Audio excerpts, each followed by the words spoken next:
Hi friends, good morning. ಬೆಳಗ್ಗೆ ಪೂಜೆ ಒಂದಿಗೆ ಇವತ್ತು ಏನೆಲ್ಲ ಆಗ್ತದೆ ನೋಡುವ. ನೋಡಿ, ಪೂಜೆ ಎಲ್ಲ ಮುಗೀತು. ನಾನೊಂದು ಬೆಳಿಗ್ಗೆ ಒಂದು ಲೋಟ ನೀರು ಕುಡಿಲಿಕ್ಕೆ, ಬಿಸಿನೀರು ಕುಡಿಯೋದು. ಅದಕ್ಕೆ 1 ಸ್ಪೂನ್ ಮೆಂತೆ ಮತ್ತು ಅಗಸೆ ಬೀಜ ಅದನ್ನು ಮಿಕ್ಸ್ ಮಾಡಿಟ್ಟು ಪುಡಿ ಮಾಡಿ ಇಡ್ತೀನಿ ಬಿಸಿಲಲ್ಲಿ. ಅದನ್ನೊಂದು ಬಿಸಿ ಬಿಸಿ ಬೆಳಿಗ್ಗೆ ಒಂದು ಲೋಟ ಕುಡಿಯೋದು. ಅದನ್ನು ರೆಡಿ ಮಾಡ್ಕೊಂಡಿದ್ದೀನಿ. ಇದು ಬೇಕಿದ್ರೆ ಕಮೆಂಟ್ ಮಾಡಿ, ನಾನು ಇದನ್ನು ನಿಮಗೆ ತೋರಿಸೋ ವ್ಯವಸ್ಥೆ ಮಾಡ್ತೀನಿ. ಅದನ್ನು ಮಾಡಿ ಒಣಗಿಸೆಲ್ಲ ಇಟ್ಟಿದ್ದೇನೆ, ಇಟ್ಟು ಪುಡಿ ಮಾಡಿ ಇಟ್ಟಿದ್ದೇನೆ.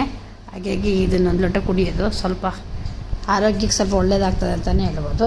ಮತ್ತು ಇದು ನೋಡಿ, ನಾನು ಬೆಳಗ್ಗೆ ನೆನೆಸಿಟ್ಟು ಹೋಗಿದ್ದೆ. ಅದು ಉದ್ದಿನಬೇಳೆ ಮತ್ತು ಮೆಂತೆ, ಅದು ಮತ್ತು ಬನ್ಸಿರವೆ ಹಾಕಿ ಒಂದು ದೋಸೆ ಮಾಡುವ ಅಂತ ಅದು ನೆನೆಸಿಟ್ಟು ತೊಳೆದು 2-3 ಸಲ ತೊಳೆದು ಇಟ್ಟಿದ್ದೇನೆ. ಅದನ್ನೀಗ ಕಡ್ದಿಟ್ಟು ಬರೆದಿದ್ದು ಬೆಳಿಗ್ಗೆ ಒಳ್ಳೆಯದಾಗ್ತದೆ ಅಂತೇಳಿ ಇದನ್ನು ಕಡ್ದು ರೆಡಿ ಮಾಡಿ ಇಟ್ಟಿದ್ದೇನೆ. ಇದಕ್ಕೀಗ 1 ಲೋಟೆ ತೊಳೆದು 1 ಲೋಟ ನೀರು ಹಾಕಿ ಇಡಬೇಕು ಚೆಂದ ಮಾಡಿ. ಆ ನೀರಲ್ಲೇ ಕಡಿಲಿಕ್ಕೆ ಇದು ನೋಡಿ ಬನ್ಸಿರವೆ ನೆನೆಸಿಟ್ಟಿದ್ದೀನಿ. ಇದು ಬನ್ಸಿರವೆ ನೆನೆಸಿ ಸ್ವಲ್ಪ 2 ಗಂಟೆ ಮುಂಚೆ ನೆನೆಸಿದ್ರೆ ಸಾಕು. ಅದು ತುಂಬ ಬೆಳಗ್ಗೆ ನೆನೆಸಿ ಇಡಬೇಕಂತ ಇಲ್ಲ. ರಾತ್ರಿ ನಾವು ಒಂದು 6 ಗಂಟೆ ಕಡಿತೀವಿ ಅಂತ ಹೇಳಿದರೆ ಒಂದು 4 ಗಂಟೆ ನೆನೆಸಿಟ್ಟರೆ ಸಾಕು. ನೋಡಿ, ಹಿಟ್ಟಿನ ಥರ ಆಗ್ತದೆ. ಹೀಗೆ ನೋಡಿ ತೋರಿಸ್ತಾ ಇದ್ದೀನಲ್ಲ, ಹಾಗೆ ಅದು ಕಡ್ದು ಒಂದು 2 ಇದರಲ್ಲಿ 2 ಸರಿ ಕಡ್ದಿಡಬೇಕು. ಅದಕ್ಕೆ ಉಪ್ಪಕ್ಕೆ ಕಡಿಲಿಕ್ಕಿಲ್ಲ, ಹಾಗೆ ಕಡ್ದು ಒಳ್ಳೆ ಮಾಡಿ ಮಿಕ್ಸ್ ಮಾಡಿ ಇಡಬೇಕು. ಸರಿ ಮಿಕ್ಸ್ ಮಾಡಬೇಕು. ಇದು ಯಾವಾಗಲೂ ಸಹ ಅಕ್ಕಿ ದೋಸೆ, ನಾವು ಮೈದಾ ದೋಸೆ, ರಾಗಿ ಹಿಟ್ಟಿನ ದೋಸೆ ಎಲ್ಲ ಮಾಡಿರ್ತೀವಿ. ಇದೊಂದು ಸಲ ಟ್ರೈ ಮಾಡಿ ನೋಡಿ. ನಾನು ಹೊಸದಾದ ಟ್ರೈ ಮಾಡಿದ್ದೀನಿ. ನೀವು ಒಂದು ಸಲ ಟ್ರೈ ಮಾಡಿ ನೋಡಿ ಹೇಗಾಗ್ತದೆ ಅಂತೇಳಿ. ಇದರದ್ದು ನಾವು ಉದ್ದಿನಬೇಳೆ ಮಿಕ್ಸ್ ಮಾಡಿ ಇಟ್ಟಿದ್ದೀವಲ್ಲ, ಅದ್ರ ನೀರೇ ಸ್ವಲ್ಪ ಹಾಕಿದರೆ ಸಾಕು. ಬೇರೆ ನೀರು ಬೇಕಂತ ಆಗೋದಿಲ್ಲ ಅದಕ್ಕೆ. ಅದ್ರ ನೀರೇ ಬೇಕಾದಷ್ಟು ಆಗ್ತದೆ. ಅದನ್ನು 2 ಸರಿ ನಾನು 2 ಸರ್ತಿ ಕಡ್ದು ಇಡುವ ಅಂತ ರೆಡಿ ಮಾಡಿದ್ದೀನಿ. ನೋಡಿ, ಸಣ್ಣ ಕಡಿಬೇಕು. ನಾವು ದೋಸೆ ಹಿಟ್ಟಿಗೆ ಹೇಗೆ ಕಡಿತೀವಿ ಹಾಗೆ ಕಡ್ದಿಟ್ರೆ ಸಾಕು. 2 ಕಡ್ದು ಒಂದು ಪಾತ್ರೆಗೆ ಹಾಕಿ ಮಿಕ್ಸ್ ಮಾಡಿ ಇಡ್ತಾ ಇದ್ದೀನಿ. ಇದಕ್ಕೆ ರಾತ್ರಿ ಉಪ್ಪು ಹಾಕ್ಲಿಕ್ಕಿಲ್ಲ. ಉಪ್ಪು ಹಾಕಿದ್ರೆ ಜಾಸ್ತಿ ಹುಳಿ ಬರ್ತದೆ. ಹಾಗೆ ಇದಕ್ಕೀಗ ಉಪ್ಪು ಜಾಸ್ತಿ ಹಾಕೋದು ಬೇಡ, ಉಪ್ಪೇ ಹಾಕೋದು ಬೇಡ. ಬೆಳಿಗ್ಗೆ ಉಪ್ಪು ಹಾಕಿದರೆ ಸಾಕು. ಇದನ್ನು ಚೆಂದ ಮಾಡಿ ಮಿಕ್ಸ್ ಮಾಡಿ, ಒಳ್ಳೆ ನಾವು ಕೈಯಲ್ಲಿ ಚೆಂದ ಮಾಡಿ ಮಿಕ್ಸ್ ಮಾಡಬೇಕು. ಆಗ ಒಳ್ಳೆ ಹದ ಬರ್ತದೆ.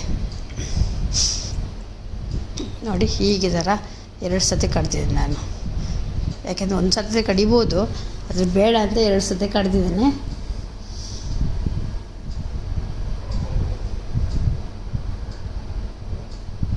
ಇದಕ್ಕೆ ಯಾವುದೇ ನೀರು ಹಾಕ್ಲಿಕ್ಕಿಲ್ಲ, ಅದೇ ಸರಿ ಆಗ್ತದೆ. ಚೆಂದ ಮಾಡಿ ಮಿಕ್ಸ್ ಮಾಡಿ ಒಂದು 5 ನಿಮಿಷ ಹೀಗೆ ಸರಿ ಮಿಕ್ಸ್ ಮಾಡಬೇಕು.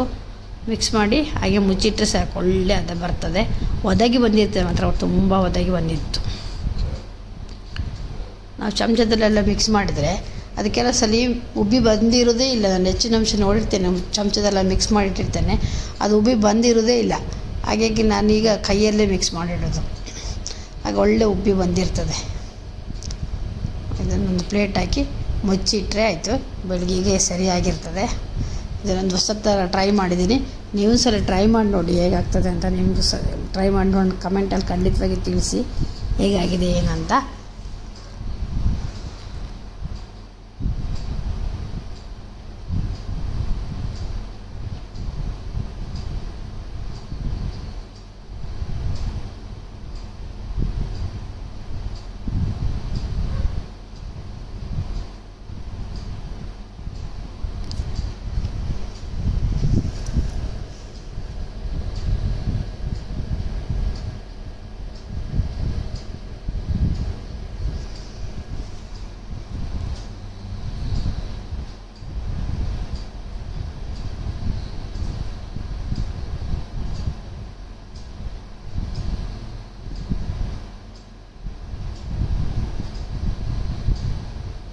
ನೋಡಿ, ಮರುದಿನ ಬೆಳಗ್ಗೆ ನೋಡಿ ಎಷ್ಟು ಚೆಂದ ಮಾಡಿ ಉಬ್ಬಿ ಬಂದಿದೆ. ನೋಡಿ, ಒಳ್ಳೆ ಉಬ್ಬಿ ಬಂದಿದೆ, ನೊರೆ ಆಗಿ ಎಷ್ಟು ಒದಗಿ ಬಂದಿದೆ ಅಂತ ಹೇಳಿದರೆ ನೋಡ್ತಾ ಇದ್ದೀರಲ್ಲ ಹೇಗಾಗಿದೆ ನೋಡಿ, ಅಷ್ಟು ಒಳ್ಳೆ ಬಂದಿದೆ.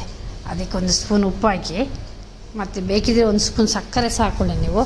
ಯಾಕೆಂದರೆ ಕೆಲವರು ಸಕ್ಕರೆ ಹಾಕಿದ್ರೆ ಒಂದು ಟೇಸ್ಟ್ ಅಂತ ಹೇಳ್ತಾರೆ. ಸ್ವಲ್ಪ ಸಕ್ಕರೆ ಹಾಕಿ ಮಿಕ್ಸ್ ಮಾಡಿ, ಚೆಂದ ಮಾಡಿ ಮಿಕ್ಸ್ ಮಾಡಿದರೆ ಅಲ್ಲಿಗೆ ಸೆಟ್ ಆಗ್ತದೆ ಚೆಂದ ಮಾಡಿ. ನೋಡಿ, ಎಷ್ಟು ಒಳ್ಳೆ ಬಂದಿದೆ, ಬ್ರೆಡ್ ಥರ ಬಂದಿದೆ ಅದು, ಹೌದಲ್ಲ. ನೋಡಿ, ಈಗ ಕಾವಲಿಗೆ ಸ್ವಲ್ಪ ನೀರು ಹಾಕಿ ದೋಸೆ ಹಾಕಿದರೆ ಆಯಿತು. ದೋಸೆ ತೆಳುವಾಗಿ ಹಾಕಬೇಕು. ನಿಮಗೆ ತೆಳು ಬೇಕಿದ್ರೆ ತೆಳುವಾಗಿ, ದಪ್ಪ ಬೇಕಿದ್ರೆ ದಪ್ಪ ಹಾಕಿ ಒಳ್ಳೆ ಬರ್ತದೆ ದೋಸೆ ಮಾತ್ರ. ಅದಕ್ಕೆ ನಿಮ್ಮದು ಯಾವುದು ಚಟ್ನಿ ಆದರೂ ಸಹ ಒಳ್ಳೆಯದಾಗ್ತದೆ, ಪಲ್ಯ ಸಹ ಒಳ್ಳೆಯದಾಗ್ತದೆ. ನಾನು ಸ್ವಲ್ಪ ಮಾಡಿದ್ದೆ, ಚಟ್ನಿ ಸಹ ಮಾಡಿದ್ದೆ, ಸ್ವಲ್ಪ ಪಲ್ಯ ಸಹ ಮಾಡಿದ್ದೆ. ನೋಡಿ ಎಷ್ಟು ಒಳ್ಳೆ ಬಂದಿದೆ ನೋಡಿ ದೋಸೆ, ಹೌದಲ್ಲ? ನೀವು ಒಂದ್ಸಲ ಟ್ರೈ ಮಾಡಿ, ಖಂಡಿತವಾಗಿ ಟ್ರೈ ಮಾಡಬೇಕು ನೀವು. ಎಷ್ಟು ಕ್ರಿಸ್ಪಿಯಾಗಿ ಬಂದಿದೆ ನೋಡಿ. ಹಾಗೆ ದೋಸೆ ಬೆಳಗ್ಗೆ ಡಿನ್ನರ್ ಆಯಿತು. ಅದಕ್ಕೆ ನಾನು ಪಲ್ಯ ಸಹ ಮಾಡಿ ಸ್ವಲ್ಪ ಚಟ್ನಿ ಸಹ ಮಾಡಿದ್ದೆ.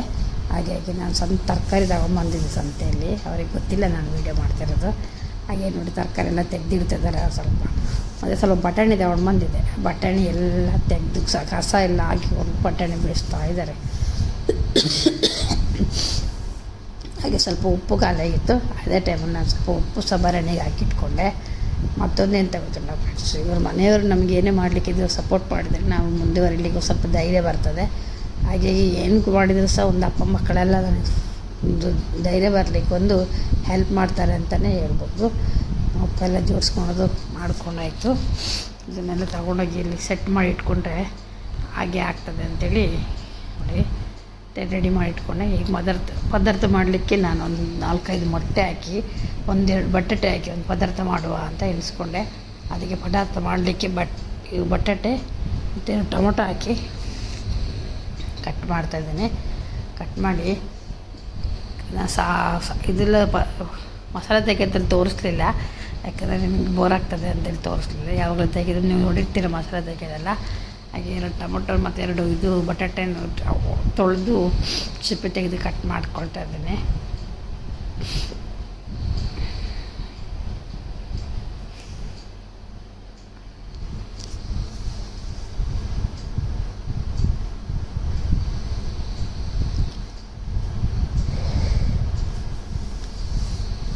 ನಾನು ಈಚೆ ಬಿಸಿಲಲ್ಲಿ ಬಿಸಿ ನೀರು ಕುದಿಲಿಕ್ಕೆ ಇಟ್ಟಿದ್ದೀನಿ. ಯಾಕೆಂದರೆ ಇದು ಬಟಾಟೆ ಟೊಮೊಟೊ ಎಲ್ಲ ಹಾಕಿದರೆ ಬೇಗ ಬೇಯ್ತದಲ್ಲ, ಹಾಗಾಗಿ ಬಿಸಿಲಿಗೆ ಕುದಿಲಿಕ್ಕೆ ಇಟ್ಟಿದ್ದೇನೆ ಆಲ್ರೆಡಿ. ಯಾಕೆಂದರೆ ಇದನ್ನು ತೆಗೆದು ಹಾಕಿದ ತಕ್ಷಣ ಬೇಗ ಬೇಯ್ತದೆ. ನಾವು ಬರೋದೇ 6:30 ಗಂಟೆ ಆಗ್ತದೆ. 6:30 ಗಂಟೆ ನಂತರ ಈ ಅಡುಗೆ ಎಲ್ಲ ಮಾಡೋದು, ಬಟ್ಟೆ ಮಡಚಿಡೋದು ಅದೆಲ್ಲ ಒಂದು ಕೆಲಸನೇ ಆಗೋಗ್ತದೆ. ನೋಡಿ ಬಿಸಿಯಲ್ಲಿ ನೀರು ಕುದೀತಾ ಉಂಟು. ಬಟಾಟೆ ಎಲ್ಲ ಹಾಕಿ ಸ್ವಲ್ಪ ಉಪ್ಪು ಹಾಕಿ ಮುಚ್ಚಿಟ್ಟರೆ ಅದು ಬೇಯ್ತದೆ. ಆಮೇಲೆ ನಾನು ಮಸಾಲೆ ಕಡಿಬೋದಲ್ಲ, ಹಾಗಾಗಿ ನಾನು ಹಾಗೆ ಮಾಡೋದು. ನಾನು ಹೆಚ್ಚಾಗಿ ಬಿಸಿಲಲ್ಲಿ ಪದಾರ್ಥ ಮಾಡೋದು, ನಿಮ್ಗೆ ಗೊತ್ತೇ ಉಂಟು. ಒಂದು ಮಣ್ಣಿನ ಬಿಸಿಲಿ, ಒಂದು ತರಕಾರಿಗೆ, ಒಂದು ಮೀನಿಗೆ ಹಾಕೊಂಡು ಬಿಸಿಟ್ಟಿದ್ದೀನಿ. ಇದಾಯಿತು, ಮಸಾಲೆ ಸಹ ರೆಡಿ ಆಯಿತು. ಮತ್ತು ಪದಾರ್ಥಕ್ಕೆ ಹಾಕಿಬಿಟ್ರೆ ಪದಾರ್ಥ ಒಂದು ರೆಡಿ ಆಗ್ತದೆ. ಪದಾರ್ಥ ರೆಡಿ ಆಯಿತು. ಕಲರ್ಫುಲ್ ಆಗಿದೆಲ್ಲ ಪದಾರ್ಥ, ಒಳ್ಳೆ ಹಳದಿ ಕಲರ್ ಬಂದಿದೆ ನೋಡಿ ಪದಾರ್ಥಕ್ಕೆ. ಅದಕ್ಕೊಂದೀಗೊಂದು ಪದಾರ್ಥಕ್ಕಾದಮೇಲೆ 4-5 ಮೊಟ್ಟೆ ಹೊಡೆದು ಹಾಕುವ ಅಂತ ಮೊಟ್ಟೆ ಹೊಡೆದು ಹಾಕ್ತಾಯಿದ್ದೀನಿ. ಮೊಟ್ಟೆ ಹೊಡೆದು ಹಾಕಿದ ನಂತರ ಒಂದು ಚಿಕ್ಕ ಒಗ್ಗರಣೆ ಕೊಡಬೇಕು. ಒಂದು ನೀರುಳ್ಳಿ ಕಟ್ ಮಾಡಿ ಅದಕ್ಕೆ ಹಾಕಿ ಒಂದು ಒಗ್ಗರಣೆ ಕೊಟ್ಟರೆ ಪದಾರ್ಥದ ಕೆಲಸ ಮುಗಿದೋಗ್ತದೆ.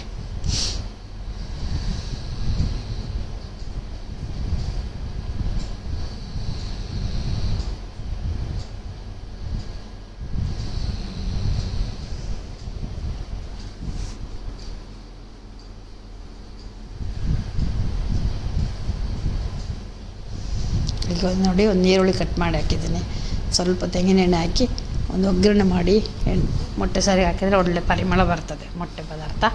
ಅದಕ್ಕೆ ಒಂದು ಒಗ್ಗರಣೆ ಕೊಡಲಿಕ್ಕೆ ಇಟ್ಟಿದ್ದೀನಿ.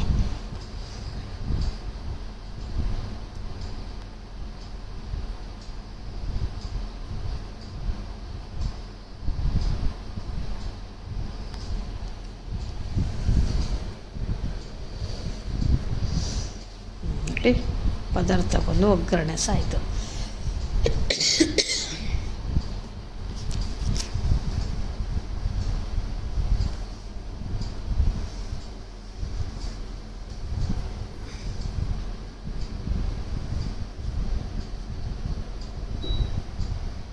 ಈಚೆ ಬಾಟ್ಲಿಗೆ ನೀರೆಲ್ಲ ಖಾಲಿ ಆಗಿದೆ ನಮಗೆ. ಅಕ್ವಾಗಾರ್ಡಲ್ಲಿ ನೀರು ತುಂಬಿಸಿಡ್ಲಿಕ್ಕೆ ಟೈಮೇ ಸಿಗೋದಿಲ್ಲ.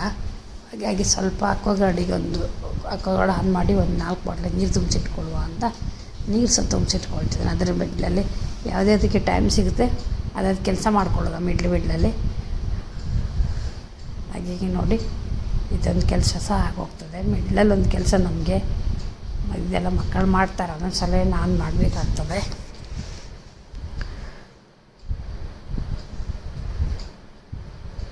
ಯಾಕಂದರೆ ನಮಗೆ ಕೊಂಡೋಗ್ಲಿಕ್ಕೆಲ್ಲ ನೀರು ಬೇಕಲ್ಲ. ಹಾಗಾಗಿ ಬಾಟ್ಲಲ್ಲಿ ನೀರು ತುಂಬಿಸಿ ಈಗಲೇ ತುಂಬಿಸಿ ಇಟ್ಕೊಳ್ಳೋದು. ನೋಡಿ ಮಗ ತುಂಬಿಸ್ಲಿಕ್ಕೆ ಬಂದಿದ್ದಾನೆ. ಅದ್ರ ಮಿಡ್ಲಲ್ಲಿ ನಾನು ಸಹ ಒಂದು ಸ್ವಲ್ಪ ತುಂಬಿಸ್ಬಿಡೋದು. ಇನ್ನು ರಾತ್ರಿಗೆ ಸಹ ರಾಗಿ ದೋಸೆ, ರಾಗಿ ಹಿಟ್ಟು ಹಾಕಿ ಅಕ್ಕಿ ಹಿಟ್ಟು ಮತ್ತು ತರಕಾರಿ ಎಲ್ಲ ಹಾಕಿ ರೊಟ್ಟಿ ಮಾಡುವ ಅಂತ ಇದ್ದೇನೆ. ಅದಕ್ಕೆಲ್ಲ ರೆಡಿ ಮಾಡಿಕೊಳ್ಬೇಕು.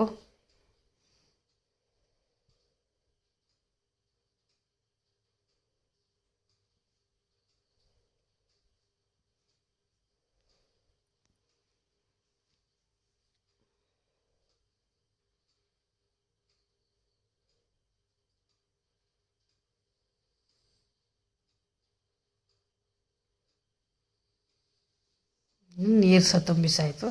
ಇಲ್ಲಿ ನಾನು 1 ಬೌಲ್ ಅಕ್ಕಿ ಹಿಟ್ಟು, 1 ಬೌಲ್ ರಾಗಿ ಹಿಟ್ಟು, 2 ಸ್ಪೂನು ಕಡಲೆ ಹಿಟ್ಟು ಹಾಕಿದ್ದೀನಿ. ಅದು ಸ್ವಲ್ಪ ಜೀರಿಗೆ ರುಚಿಗೆ ತಕ್ಕಷ್ಟು ಉಪ್ಪು ಹಾಕಿ ಚೆಂದ ಫಸ್ಟ್ ಒಂದು ಸಲ ಮಿಕ್ಸ್ ಮಾಡೋದು. ಅದನ್ನು ಮಿಕ್ಸ್ ಮಾಡಿದ ನಂತರ ಅದಕ್ಕೆ ನಿಮ್ಮ ಹತ್ರ ಯಾವ ತರಕಾರಿ ಉಂಟು ಎಲ್ಲ ತರಕಾರಿ, ಮುಳ್ಳು ಸೌತೆ, ಕ್ಯಾರೆಟು, ನೀರುಳ್ಳಿ, ಕೊತ್ತಂಬರಿ ಸೊಪ್ಪು ಮತ್ತು ಕಾಯಿ ಮೆಣಸು ಇದನ್ನೆಲ್ಲ ಹಾಕಿ ಮಿಕ್ಸ್ ಮಾಡಿ ಚೆಂದ ಮಾಡಿ ಸ್ವಲ್ಪ ಬಿಸಿ ನೀರು ಹಾಕಬೇಕು, ಕುದಿಯೋ ನೀರು ಹಾಕಬೇಕು. ಒಂದು ಸ್ವಲ್ಪ ಜೀರಿಗೆ ಹಾಕಬೇಕು. ಜೀರಿಗೆ ಹಾಕಿದರೆ ಒಳ್ಳೆ ಟೇಸ್ಟ್ ಬರ್ತದೆ ಅಂತಲೇ ಹೇಳ್ಬೋದು. ಅದನ್ನು ಹಾಕಿ ಚೆಂದ ಮಾಡಿ ಇಟ್ಟು ಒಂದು ಸಲ ಮಿಕ್ಸ್ ಮಾಡಿ ನಾವು ಇದು ತೆಗೆದಿಟ್ಕೊಂಡಿದ್ದ ತರಕಾರಿ ಕ್ಯಾರೆಟು, ಮುಳ್ಳು ಸೌತೆ, ನೀರುಳ್ಳಿ, ಕಾಯಿ ಮೆಣಸು, ಕೊತ್ತಂಬರಿ ಸೊಪ್ಪು ಎಲ್ಲ ಹಾಕಿ ಇದನ್ನು ಹಿಟ್ಟಿಗೆ ಒಂದು ಸಲ ಮಿಕ್ಸ್ ಮಾಡಿಕೊಂಡು ಅದನ್ನು ಚೆಂದ ಮಾಡಿ ಕುದಿಯೋ ನೀರು ಹಾಕಿ ಮಿಕ್ಸ್ ಮಾಡ್ಕೊಳ್ಬೇಕು. ನೋಡಿ ಕ್ಯಾರೆಟ್ ಅದು ಮುಳ್ಳು ಸೌತೆಗೆಲ್ಲ ಹಾಕಿದ್ರೆ ಜೀರ್ಣಕ್ಕೆಲ್ಲ ಒಂದು ಭಾರಿ ಒಳ್ಳೆಯದಾಗ್ತದೆ ಅಂತ, ಡಯಟ್ನವರಿಗೆಲ್ಲ ಬೆಸ್ಟ್ ಆಗ್ತದೆ ಅಂತಲೇ ಹೇಳ್ಬೋದು. ಹಾಗಾಗಿ ಇದನ್ನೆಲ್ಲ ಹಾಕಿ ಒಂದು ಮಿಕ್ಸ್ ಮಾಡುವ. ಕುದಿಯೋ ನೀರು ಹಾಕ್ಬೇಕು. ಇದಕ್ಕೆ ಕುದಿಯೋ ನೀರು ಯಾಕೆ ಹಾಕಬೇಕಂದ್ರೆ ಸ್ವಲ್ಪ ಅಂಟು ಬರ್ತದೆ, ಬೇಗ ಇದಾಗ್ತದೆ, ಬಿಸಿಗೆ ಸ್ವಲ್ಪ ಇದಾಗ್ತದೆ ಅಂತಲೇ ಹೇಳ್ಬೋದು.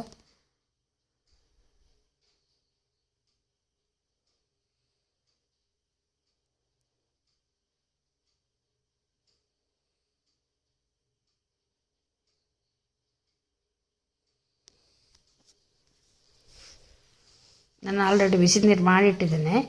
ಮಾಡಿಟ್ಟ ಬಿಸಿ ನೀರನ್ನು ಹಾಕ್ಕೊಂಡು ಕೈಯಲ್ಲಿ ತಿರುಗಿಸ್ಲಿಕ್ಕೆ ಆಗೋದಿಲ್ಲ, ಒಂದು ಸ್ಪೂನ್ ಸಹಾಯದಿಂದ ತಿರುಗಿಸ್ಕೊಳ್ಬೇಕು. ಮತ್ತು ಸ್ವಲ್ಪ ತಣ್ಣಗಾದ ನಂತರ ಮತ್ತೆ ಅದು ಕಲಿಸ್ಲಿಕ್ಕೆ ಒಳ್ಳೆಯದಾಗ್ತದೆ. ಜೋರು ಬಿಸಿ ನೀರುಂಟು, ಹಾಗೆ ಬಿಸಿ ನೀರಲ್ಲೇ ಮಿಕ್ಸ್ ಮಾಡಿ ಒಳ್ಳೆಯದಾಗ್ತದೆ. ಮತ್ತು ತೆಳುವಾಗಿ ಒಳ್ಳೆಯದಾಗ್ತದೆ. ರಾತ್ರಿ ಒಂದು ಊಟಕ್ಕೆ ಲೈಟಾಗಿ 1-2 ತಿಂದರೆ ಸಾಕು, ಬೇಕಾದಷ್ಟು ಆಗ್ತದೆ. ನೀವು ಸಹ ಒಂದು ಸಲ ಮಾಡಿ ನೋಡಿ, ಒಂದು ಸಲ ಕಮೆಂಟ್. ಬೆಳಗ್ಗೆ ತಿಂಡಿಗೆ ಸಹ ಆಗ್ತದೆ ಇದು. ಒಂದೇ ಥರ ತಿಂಡಿ ತಿಂದು ಬೇಜಾರಾದರೆ, ಚಪಾತಿ ಎಲ್ಲ ತಿಂದು ಬೇಜಾರಾದರೆ ಇದು ಸಹ ಒಂಥರ ಆಗ್ಬೋದು.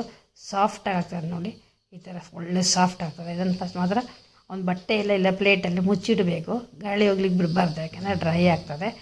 ಮತ್ತು ಒಂದು ಕಾಟನ್ ಬಟ್ಟೆ ಮೇಲೆ ತಟ್ಟಿ ನೀರು ಚಂಡಿ ಮಾಡಿ, ಕಾಟನ್ ಬಟ್ಟೆ ತಟ್ಟಿದ್ರೆ ನೋಡಿ ಎಷ್ಟು ಕ್ಲೀನಾಗಿ ಬರ್ತದೆ ಅಂತ ಹೇಳಿದರೆ ಇದು ನೀವು ಊಹೆ ಮಾಡ್ಕೊಳ್ಳಿಕ್ಕೂ ಸಹ ಆಗೋದಿಲ್ಲ, ಅಷ್ಟು ಒಳ್ಳೆ ತಟ್ಟಿ ಬರ್ತದೆ. ಮತ್ತು ಕಾವಲಿ, ನಾವು ಕಬ್ಬಿಣ ಕಾವಲಿ ಅದಕ್ಕೆ ಹಾಕಿದರೆ ತಟ್ಟಿದರೆ ಆಗ್ತದೆ ನೋಡಿ. ಬಟ್ಟೆ ಮೇಲೆ ಹಾಕಿದರೆ ಎಷ್ಟು ಕ್ಲೀನಾಗಿ ಬರ್ತದೆ ನೋಡಿ.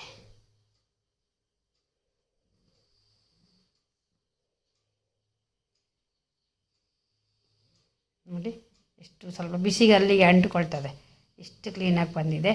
ಹೀಗೆ ಮಾಡಿ ನೀವು ಸಹ ಮಾಡಿ ನೋಡಿ ಹೇಗಾಗ್ತದೆ ಅಂತ ಹೇಳಿ.